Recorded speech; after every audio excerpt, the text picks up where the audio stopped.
2023 के विधानसभा चुनाव से पहले नगरीय निकाय चुनाव बीजेपी और कांग्रेस के लिए किसी अग्नि परीक्षा से कम नहीं रहने वाले हैं। 2018 से अब तक मध्य प्रदेश का राजनीतिक सफर बहुत उतार चढ़ाव वाला रहा है।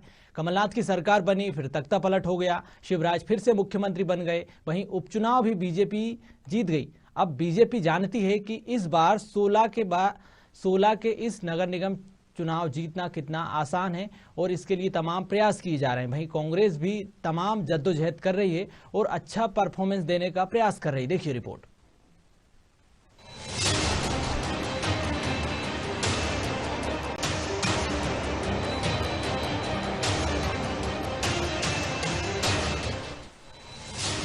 मध्य प्रदेश विधानसभा का बजट सत्र चल रहा है और एक दिन पहले बीजेपी और कांग्रेस ने विधायक दल की बैठक कर ये साफ कर दिया है कि दोनों ही पार्टियों का फोकस नगरीय निकाय चुनाव पर है।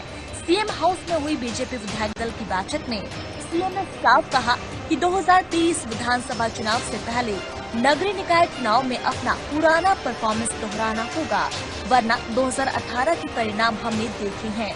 इसलिए बीजेपी का सारा फोकस नगरीय निकाय चुनाव पर है।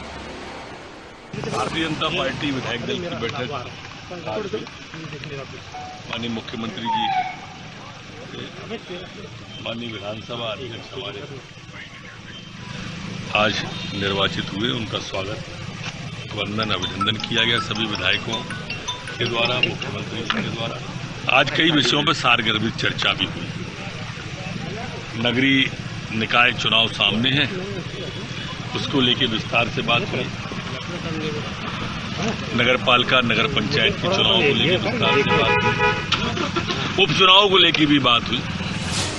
बढ़ती महंगाई, पेट्रोल डीजल समेत दूसरे मुद्दों पर सवार होकर कांग्रेस बीजेपी सरकार को घेरने की कोशिश कर रही है। मकसद साफ है कि इन तमाम मुद्दों को नगरीय निकाय चुनाव में भुनाया जाए और 2023 में एक बार फिर 2018 विधानसभा चुनाव का परिणाम दोहराया जाए। कमलनाथ ने सभी नेताओं को साफ कर दिया है कि नगरीय निकाय चुनाव विधानसभा चुनाव का ट्रेलर होगा। 30 रुपए पेट्रोल डीजल की बात कही थी उन्होंने, जो 100 रुपए पार हो गया। 200 रुपए आपने टंकी की बात कही थी गैस की, वो 800 चली गई। तो देश को किस दिशा में ले जाना चाहते हैं? और पेट्रोलियम मंत्री ऊपर से कहते हैं ये सरकार के बस की बात नहीं है। इसका मतलब है कि ये कैपेबल लोग ही नहीं है सरकार चलाने लायक। पिछले दिनों मध्य प्रदेश में सियासत के लिहाज से जो कुछ भी उतार चढ़ाव रहे, वो एक इतिहास के तौर पर हमेशा याद किए जाएंगे।